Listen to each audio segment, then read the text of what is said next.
नमस्कार दोस्तों। एक शिवम नाम का जवान लड़का होता है जो बिहार से दिल्ली पैसा कमाने के लिए आता है। वो इधर उधर पहले तो दुकानों पर ट्राई करता है, लेकिन कोई भी दुकानदार उसे अपने काम पर नहीं रख रहा था। उसके बाद वो घरों में ट्राई मारता है कि घर में कोई काम धंधे के लिए उसे रख लेगा, साफ सफाई के लिए रख लेगा, लेकिन वहाँ पर भी उसे कोई भी इंसान घर में काम करने के लिए नहीं रख रहा था। अब शिवम काफ़ी परेशान आ जाता है। वो सोचता है कि सब्जी मंडी में चला जाए, हो सकता है कि वहाँ पर उसे काम मिल जाए। दोस्तों, वो सब्जी मंडी में चला जाता है, इधर उधर लोगों से, दुकानदारों से काम पूछने लगता है कि उसे कोई काम मिलेगा क्या, लेकिन वहाँ पर भी उसे कोई काम नहीं मिल पा रहा था। थोड़ी देर के बाद दोस्तों, एक पूनम नाम की पुलिस वाली महिला अपने 4 साल के बच्चे को लेके सब्जी लेने के लिए सब्जी मार्केट में आ जाती है, लेकिन इत्तेफाक से उसका 4 साल का बच्चा भीड़ में कहीं बिछड़ जाता है। अब वो रोते हुए इधर उधर अपने बच्चे को तलाश कर रही थी, लेकिन उसका बच्चा कहीं पर भी नहीं मिल रहा था। उसका जो 4 साल का बच्चा होता है वो रोते हुए एक रोड के किनारे फुटपाथ पर चला जाता है और वहाँ पर जाके बैठ जाता है और रोने लगता है। तभी अचानक शिवम की नज़र उस बच्चे पर पड़ती है, तो वो उस बच्चे के पास चला जाता है और उससे पूछने लगता है कि बेटा तुम कहाँ के हो। लेकिन 4 साल का बच्चा उसे कुछ बता नहीं रहा था, वो सिर्फ इतना कह रहा था कि उसकी मम्मी पुलिस वाली है। अब शिवम इस बच्चे को उठाता है और नज़दीकी पुलिस स्टेशन पहुंच जाता है और उसके बारे में पुलिस वालों को बता देता है। पुलिस वाले इस बच्चे को अपने कब्जे में लेते हैं और शिवम से कहते हैं कि तुम सामने कुर्सी पर बैठ जाओ, जब हम तुम्हें बुलाएंगे तुम यहाँ पर आ जाना। दोस्तों, आधा घंटा गुजरने के बाद दोस्तों पूनम भी उस पुलिस स्टेशन में पहुंच जाती है। वो कहती है कि मैं भी एक पुलिस वाली हूं और ये बच्चा मेरा है। फिर पुलिस वाले पूनम को उसका बच्चा दे देते हैं। फिर पूनम उससे पूछने लगती है कि ये बच्चा यहाँ पर कैसे आया, कौन इसको लेके आया। फिर पुलिस वाले शिवम को वहाँ पर बुलाते हैं। शिवम के बारे में पूनम को बताते हैं कि ये लड़का ही आपके बच्चे को लेके आया, इसी ने आपके बच्चे की जान बचाई है। फिर जो पूनम होती है हाथ जोड़ के उसका शुक्रिया अदा करती है, धन्यवाद करती है और उससे पूछने लगती है कि तुम यहाँ पर क्या करते हो।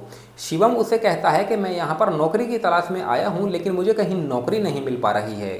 फिर पूनम उससे कहती है कि मेरे घर में तुम नौकरी कर लेना, मुझे भी एक नौकर की तलाश है।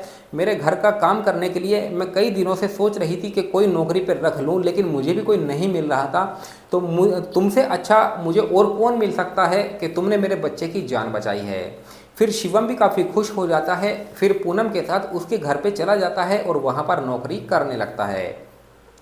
लगभग 1 महीने का समय जब गुजरता है दोस्तों, तो पूनम सोचती है कि अब शिवम को उसकी सैलरी दे देनी चाहिए। दोस्तों, रात के 9 बजे के आसपास जो पूनम होती है वो अपना पर्स उठाती है। आज के समय में उसकी सैलरी आई थी, लगभग 70 से 80 हज़ार रुपये उसके पर्स में होते हैं। वो पूरे पैसे उठा के शिवम के कमरे में चली जाती है। फिर अंदर से दरवाज़ा बंद हो जाता है। अंदर से दरवाज़ा बंद होने के बाद दोस्तों पूनम शिवम से पूछने लगती है कि आज तुम्हारा महीना पूरा हो चुका है और मैं चाहती हूँ कि तुम्हें आज मैं सैलरी भी दे दूँ। शिवम उससे कहता है कि ठीक है मालकिन, आज तुम मुझे सैलरी दे दो, ये पैसे मैं अपने घर भी कल बैंक में लगा दूँगा। दोस्तों, फिर पूनम जो होती है अपने पर्स से 12,000 रुपये निकालती है और 12,000 रुपये गिन के शिवम के हाथ में रख देती है। शिवम की नज़र उसके पर्स में रखे हुए 70-80 हज़ार रुपये पर पड़ जाती है। वो टकाटक उन पैसों को लगातार घूर रहा था।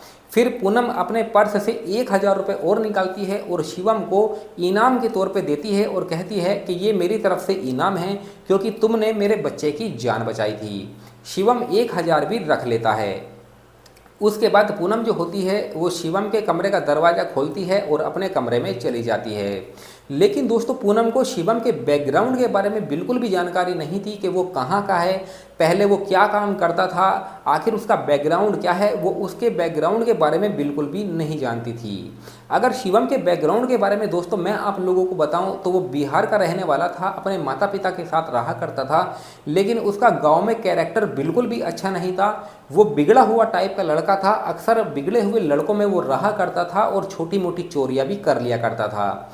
उसके माता पिता उसकी इन हरकतों से काफ़ी ज़्यादा परेशान आ चुके थे, इसीलिए उन्होंने सोच लिया था कि अब इसको पैसा कमाने के लिए दिल्ली भेज देंगे, तो वहाँ पर जाके वो मेहनत मजदूरी करेगा तो अपना गुजारा तो वो कर ही लेगा।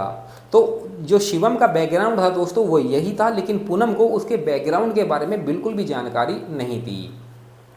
अब पूनम अपने कमरे में चली जाती है और अपने बच्चे के साथ सो जाती है, लेकिन वो दरवाज़ा बंद करना भूल जाती है। अब शिवम के दिमाग में तरह तरह के गलत विचार चलने लगते हैं। वो पूनम के उन पैसों को चुराना चाहता था और वहाँ से भागना चाहता था। लेकिन दोस्तों ये सब करना उतना आसान नहीं था, क्योंकि वो महिला जो होती है वो पुलिस वाली होती है। अब शिवम सोच विचार कर ही रहा था, तभी उसके दिमाग में एक ऐसा प्लान आता है दोस्तों जिसके बारे में हम खुद भी नहीं सोच सकते।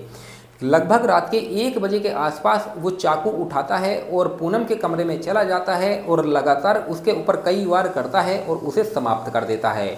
उसके बाद वो उसके बच्चे को भी नहीं छोड़ता है और निर्मम तरीके से दोनों की हत्या कर देता है। हत्या करने के बाद दोस्तों वो पूनम का पर्स उठाता है और वहाँ से भाग जाता है। अगले दिन जब सुबह होती है दोस्तों, तो आसपास के लोगों को कुछ भनक लग जाती है। वो तुरंत ही पूनम के घर पे आते हैं। उसके कमरे में आके जब देखते हैं तो लोग दंग रह जाते हैं इन दोनों के शव को देख के। फिर वहाँ पर पुलिस बुला ली जाती है। पुलिस आती है, इस केस की छानबीन करना शुरू कर देती है। छानबीन करने के बाद दोस्तों दोनों शवों को पोस्टमार्टम के लिए भेज दिया जाता है। जब पोस्टमार्टम की रिपोर्ट आती है तो उसमें ये साफ साफ लिखा हुआ था कि किसी धारदार हथियार से इन दोनों की निर्मम तरीके से हत्या की गई है। फिर पूनम का कॉन्टैक्ट नंबर निकाला जाता है दोस्तों, उसको ट्रेस किया जाता है, उसकी कॉल डिटेल निकाली जाती है। तो पता लगता है कि पूनम एक शिवम नाम के लड़के से मतलब कभी कभी फ़ोन किया करती थी किसी काम के लिए। तो शिवम का नंबर भी पुलिस के पास आ जाता है, उसको ट्रेस किया जाता है। तो पता लगता है कि दिल्ली से 15 किलोमीटर की दूरी पर वो नंबर दिखा रहा था और अभी भी वो नंबर चालू था। उसके बाद पुलिस उसका नंबर ट्रेस करते करते उसे पकड़ लेती है। शिवम को पकड़ने के बाद थाने लाया जाता है। वहाँ पर उससे पूछताछ की जाती है।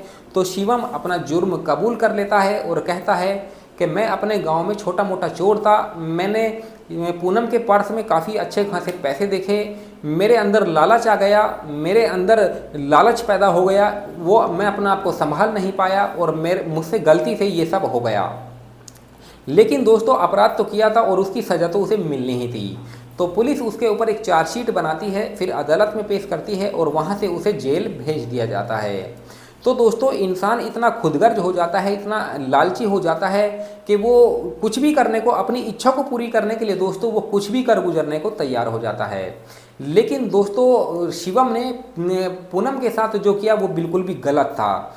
लेकिन उसे ऐसा नहीं करना चाहिए था। अगर उसे पैसे ही लेने थे तो वो पैसे लेके भाग सकता था। दोनों की हत्या करने की उसे क्या ज़रूरत थी। तो हमारे समाज में कुछ इस तरह के लोग भी मौजूद हैं। इस कहानी से आपको क्या सीख मिलती है, आप हमें कमेंट सेक्शन में बता सकते हैं।